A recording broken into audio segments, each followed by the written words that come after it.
My name is Ramakrishna. I am a physiotherapy student.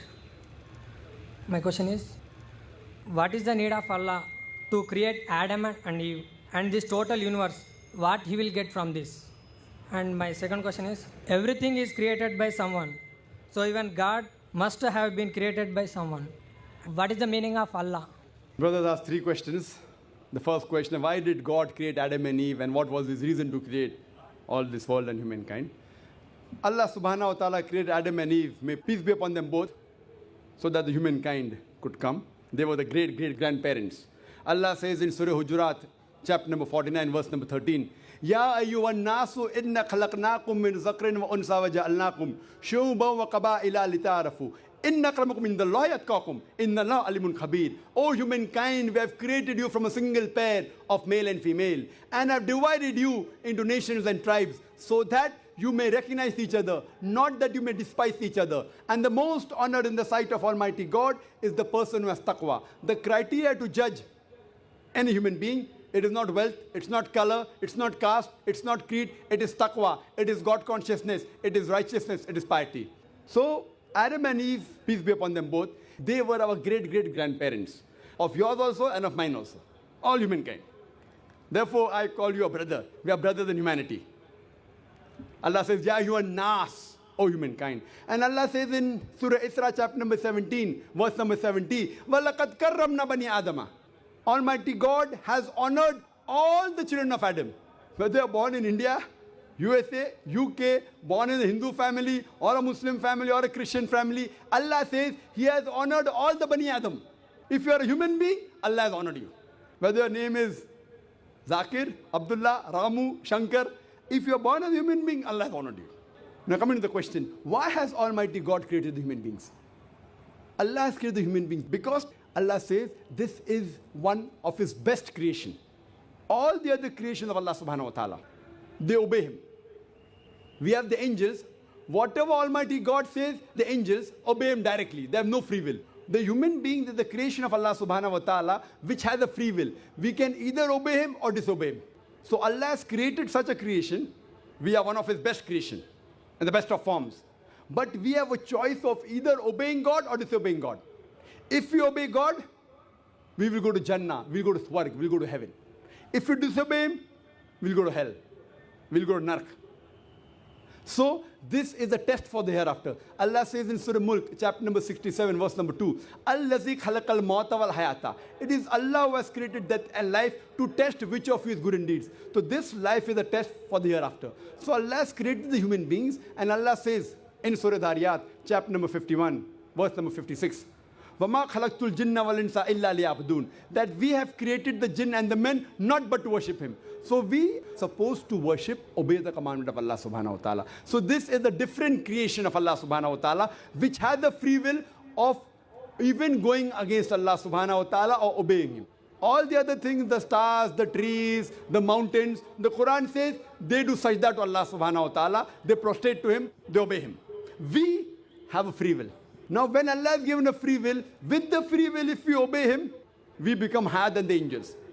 With the free will if we disobey Him, we become the partners of the devil. So He's created us for the test for the hereafter. Coming to your second question. Everything has a creator. Who created? God. If anyone says everything has a creator, it is a wrong statement. Every created thing has a creator. The definition of God is He is uncreated. The moment you say who created God, He's not God. The definition of God is He is uncreated. Suppose a person comes and asks you, that brother, my friend John, he was admitted in the hospital. He gave birth to a child. Can you guess, was it a girl or a boy? Can you guess? Try it out. Guess. Can't guess. Why? Can you on the microphone? Can you guess, was it a girl or a boy? Huh? See, brother John, he was admitted in the hospital. He gave birth to a child. Was it a girl or a boy? Can you guess? A 50% chance? Girl or boy? People are laughing. Why? Can you guess? Can't guess. Why?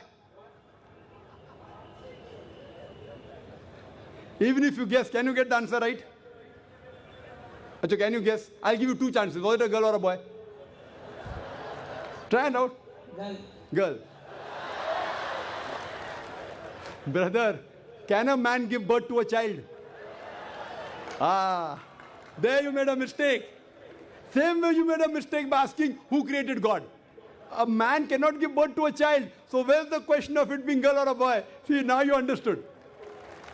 Now that's good, brother. So it was a man cannot give birth to a child. So where's the question of a girl or a boy? So when you're asking who created God, God by definition, Allah by definition is uncreated. The moment you say who created Allah, He's not Allah. Walam yakul lahu kufuwan ahad. There's nothing like Him. Coming to your last part of the question. Who is Allah? Who is Allah? The best definition I can give you is quote to you Surah Ikhlas. Chapter number 112, verse number 1 to 4. It's mentioned in the Quran. Kul huwallahu ahad. Say He's Allah one and only. Allahu samad. Allah the absolute eternal. Lam yalid walam yulad. He begets not nor is he begotten. Walam yakul lahu kufuwan ahad. There's nothing like Him. This is a four-line definition of Allah subhanahu wa ta'ala.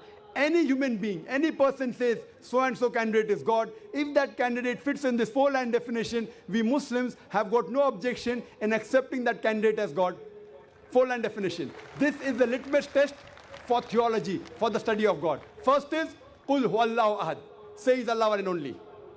Allahu samad. Allah the absolute eternal. Lam yalid walam yulad. He begets not nor is he begotten. Walam yakul lahu kufuwan ahad. There's nothing like Him. If you go to the Hindu scriptures, the same is mentioned in the Hindu scriptures. Kul huwallahu ahad is mentioned if you read Chandogya Upanishad, chapter number 6, section number 2, verse number 1. Ekkam evidityam. God is only one without a second. Second test. Allahu samad. Allah the absolute eternal. Bhagavad Gita, chapter number 10, verse number 3 says, I am known as the Lord of all the worlds, the unbegotten, the beginningless. Third test, Lam yalid walam yulad. He begets not nor is he begotten. It's mentioned in the Shvetasvatara Upanishad, chapter number 6, verse number 9. Nachasya kasij, janita na chadipa. Of Him there are no lords. He has got no parents. Almighty God has got no father. He has got no mother.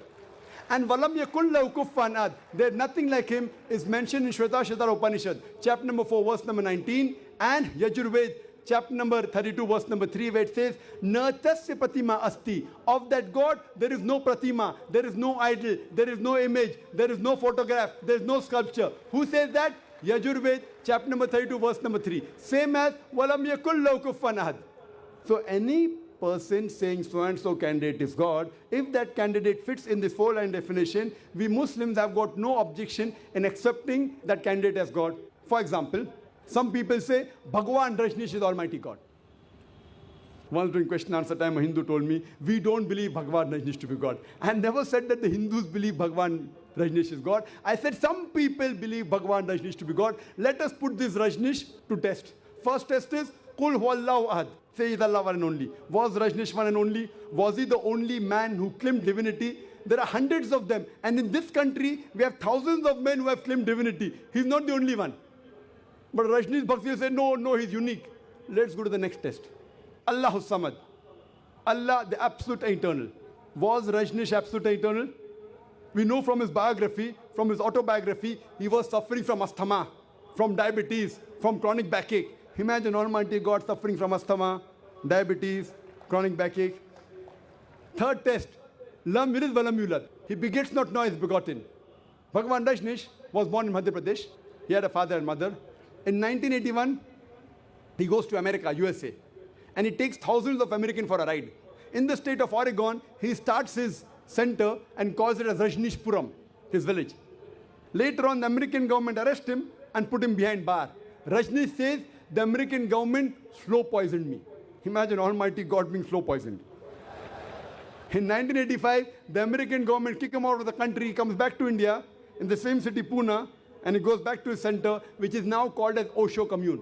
And if you go to the Samadhi of Rajneesh, it is mentioned there on the Samadhi, Bhagwan Rajneesh, Osho, never born, never died, but visited the earth from the 11th of December 1931 to the 19th of January 1990.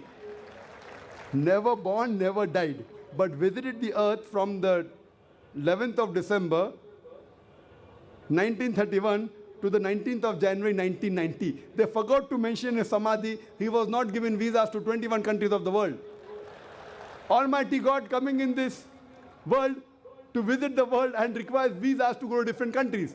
And the Archbishop of Greece said, if you don't remove Rajneesh out of this country, we'll burn his house and the house of his disciples. And the last test, Walam yakul lahu kufuwan ahad, is so stringent that no one besides the true Almighty God can pass. The moment you can compare God to anything, he is not God. Walam yakul lahu kufuwan ahad.